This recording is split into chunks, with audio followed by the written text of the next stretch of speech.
still very proud of the team, lalo na daming nabawasan sa amin, no? So, sabi pa nga ng coaches, lalo na nung nawala si Kat, parang they didn't expect us to sweep nga the semis. Kasi we're down 3 people already.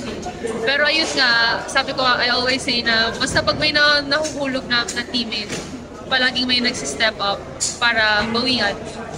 So, I'm very happy with the run, even though kinapos na naman kami. Sobrang proud pa rin ako sa naging performance ng team. Yeah. Ay, sorry.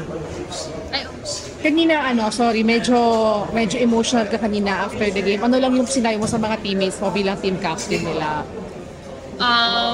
Sabi ko, nung nag-huddle kami ko kailangan hindi tayo pwedeng malungkot kasi blessing pa rin natin nala tayo ni Lord dito. Kahit na dami nga nangyari sa team namin. Ginaid pa rin kami ni Lord para umabot kami dito sa finals. And ayun nga naman, goal talaga namin. Sobrang pinaghugutan talaga namin yung mga teammates namin. Wala, pero ayun, kinapos kami. Kaya naiyak lang din ako kasi masakit talaga.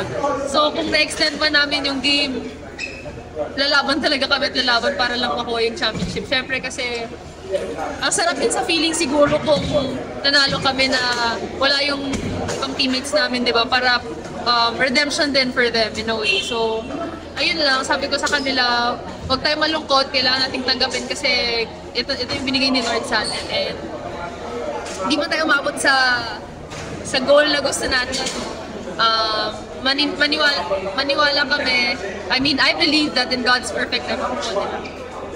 Madina, sabi mo nga, you're down 3 people. Pero this conference, first time nyo natalo yung Creamline, tapos dito sa finals, palag-palag pa rin kayo kahit kulang na kulang. How excited are you for the future of this team? I'm very excited, lalo na pag pabalik na yung mga teammates namin, no? Hopefully, kaya na nila by the end of this year. I'm not sure about the timeline. So, ayun, sobrang excited lang din ako for them to return. So, yeah. Gano'n na lang you've been here from the start with Choco Mucho, gano'n na lang kalayo yung 2019 Choco Mucho to this current version of Choco Mucho? Layo, sobrang layo lang. Ngayon may dalawang finals experience na kaming matadala sa team. Sobrang layo ng maturity ng inabot namin. Coming from lalo na ng 2021, nag-revamp talaga kami yung mga bata, yung mga nandun. So, wala masyadong veterans except si Ate Den. So, sobrang layo na lang naabot ng team and I'm just very proud of where we are right now.